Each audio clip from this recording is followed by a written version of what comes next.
بسم اللہ الرحمن الرحیم۔ ایک مرتبہ سلطان نور الدین زنگی کو خواب میں آقا کریم حضرت محمد رسول اللہ خاتم النبیین صلی اللہ علیہ وآلہ وسلم کا دیدار ہوا۔ سلطان نور الدین زنگی عشاء کی نماز پڑھ کر سوئے، لیکن تھوڑی ہی دیر بعد اچانک اٹھ کر بیٹھ گئے اور نم آنکھوں سے خود کلامی کرتے ہوئے کہنے لگے، میرے ہوتے ہوئے میرے آقا کریم صلی اللہ علیہ وآلہ وسلم کو کون ستا رہا ہے؟ آپ اس خواب کے بارے میں سوچ رہے تھے جو مسلسل 3 دن سے آپ کو آ رہا تھا۔ آج پھر چند لمحوں پہلے انہیں وہی خواب آیا جس میں سرکار دو عالم صلی اللہ علیہ وآلہ وسلم نے 2 افراد کی طرف اشارہ کر کے فرمایا کہ یہ مجھے ستا رہے ہیں۔ اب سلطان کو قرار کہاں تھا؟ انہوں نے چند ساتھی اور سپاہی لے کر دمشق سے مدینہ جانے کا ارادہ فرمایا۔ اس وقت دمشق سے مدینہ کا راستہ 20 سے 25 دن کا تھا، مگر آپ نے بغیر آرام کیے یہ راستہ صرف 16 دنوں میں طے کر لیا۔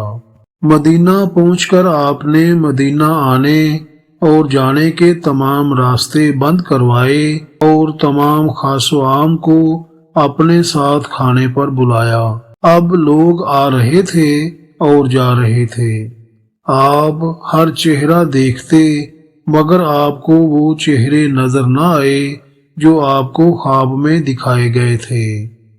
اب سلطان نور الدین زنگی کو فکر لاحق ہوئی اور آپ نے مدینے کے حاکم سے فرمایا کہ کیا کوئی ایسا شخص بھی ہے جو اس دعوت میں شریک نہیں ہو سکا؟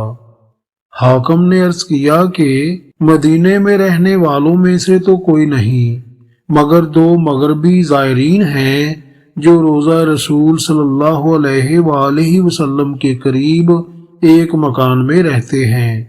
وہ تمام دن عبادت کرتے ہیں اور شام کو جنت البقیع میں لوگوں کو پانی پلاتے ہیں۔ وہ دونوں حضرات عرصہ دراز سے مدینہ میں مقیم ہیں۔ سلطان نور الدین زنگی نے ان سے ملنے کی خواہش ظاہر کی۔ دونوں زائرین بظاہر بہت عبادت گزار لگتے تھے۔ ان کے گھر میں تھا ہی کیا، بس ایک چٹائی اور 2-4 ضرورت کی دوسری چیزیں۔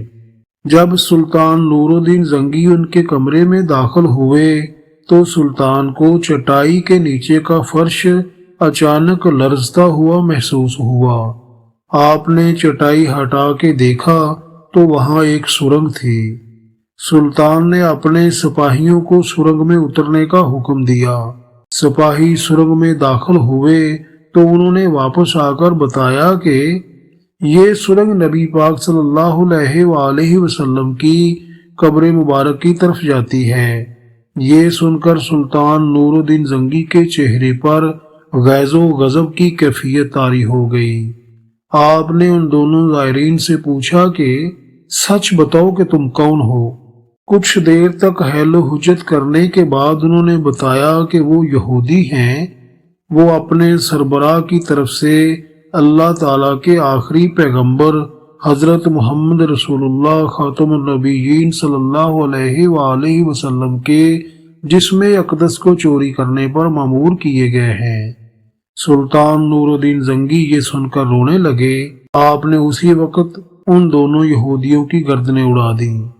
سلطان نور الدین زنگی نے روتے ہوئے کہا کہ میرا نصیب دیکھو کہ پوری دنیا میں سے اس خدمت کے لیے مجھ جیسے غلام کو چنا گیا۔ اس ناپاک سازش کے بعد ضروری تھا کہ ایسی تمام سازشوں کا ہمیشہ کے لیے خاتمہ کیا جائے۔